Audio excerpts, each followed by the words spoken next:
Hai, saya Dr. Amir Farid, penasihat perubatan kepada syarikat Wellness Sdn Bhd.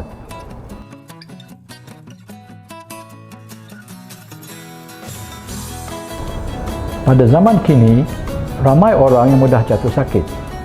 Jika rakan sekerja di pejabat atau rakan sekelas jatuh sakit, rakan yang lain juga turut akan jatuh sakit. Ini disebabkan oleh sistem imun badan kita lemah, maka kita senang dijangkiti penyakit dan jatuh sakit. Masyarakat sekarang amat sibuk dengan kerja dan tiada masa untuk menjaga kesihatan, tiada masa untuk bersenam dan selalu makan makanan yang tidak seimbang. Hari demi hari, sistem imun kita menjadi lemah dan mudah jatuh sakit. Banyak faktor yang menyebabkan anda jatuh sakit. Yang pertama, ia mungkin disebabkan pemakanan anda yang tidak seimbang. Badan kita akan menjadi lemah jika kita tidak mengamalkan pemakanan yang seimbang. Badan kita bukan hanya memerlukan makronutrien, tetapi mikronutrien juga penting untuk badan kita.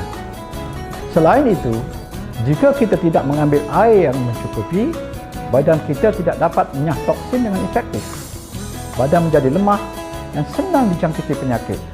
Secara ringkasnya, semua ini disebabkan sistem imun badan kita yang lemah, oleh itu kita senang jatuh sakit. Pertama sekali, kita perlu menjaga kebersihan diri, seperti memotong kuku supaya pendek. Selain itu, kita patut mengamalkan pemakanan yang seimbang. Kita juga perlu selalu bersenam. Kita sepatutnya bersenam sekurang-kurangnya 5 kali seminggu dan bersenam selama 30 minit setiap kali. Tambahan pula, kita perlu mengambil suplemen jika pemakanan kita kurang baik supaya badan kita sihat dan mengekalkan sistem imun yang kuat. Kita boleh mengambil multivitamin atau perubatan tradisional untuk menguatkan sistem imun kita. Antara herba tradisional Cina yang terkenal adalah Lingzi, juga dikenali sebagai cendawan reishi atau nama saintifiknya Ganoderma lucidum.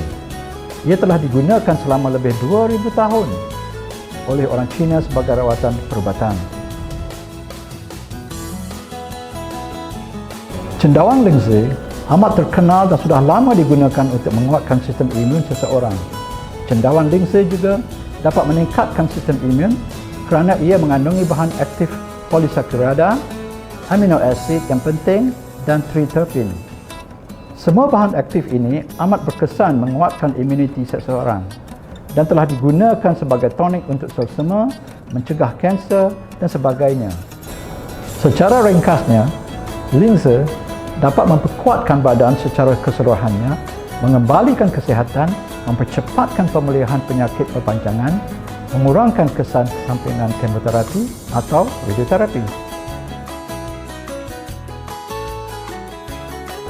Polisakarida banyak didapati di mycelium cendawan Lingzi. Bahan aktif ini dapat menguatkan sistem imun badan terhadap patogen, mencegah kanser, merencatkan pertumbuhan tumor dan memberi perlindungan kepada kecederaan hati daripada sebarang bahan kimia. Beta-glucan merupakan komponen yang banyak dalam polisakarida dan amat penting untuk mengekalkan kesihatan yang baik. Fakta-fakta yang disebut tadi telah dibuktikan melalui banyak kajian saintifik. Amino acid yang terdapat dalam cendawan Lingzi adalah amino acid yang tidak boleh dihasilkan oleh badan kita. Oleh itu, kita perlu mendapatkan amino acid ini daripada pemakanan. Amino acid dalam cendawan Lingzi juga membantu badan kita untuk menguatkan badan dengan meningkatkan sistem imun badan kita. Triterpin merupakan bahan aktif yang paling penting dan istimewa dalam cendawan Lingzi. Triterpin juga mengurangkan kolesterol dalam badan kita. Ia mengurangkan kolesterol berketumpatan rendah ataupun LDL kolesterol, menurunkan tekanan darah dan seterusnya mencegah tekanan darah tinggi.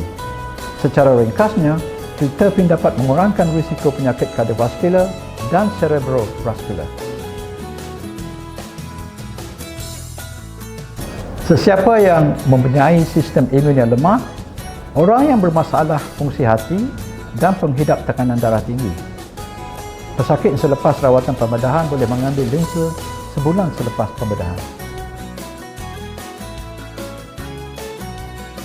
Sesiapa yang alergik terhadap cendawan perlu elakkan mengambil lensa kerana lensa juga merupakan sejenis cendawan. Selain itu, pesakit yang menjalani pembedahan perlu mengelakkan daripada mengambil lensa. Elakkan pengambilan lensa 2 minggu sebelum pembedahan. Tambahan pula, sesiapa yang telah menjalani pembinaan organ patut mengelakkan daripada mengambil lensa kerana lensa akan meningkatkan imuniti terhadap organ itu. Pertama sekali, badan buah lensa, iaitu cendawan, akan melepaskan spora apabila ia matang. Spora itu seperti tumbuhan.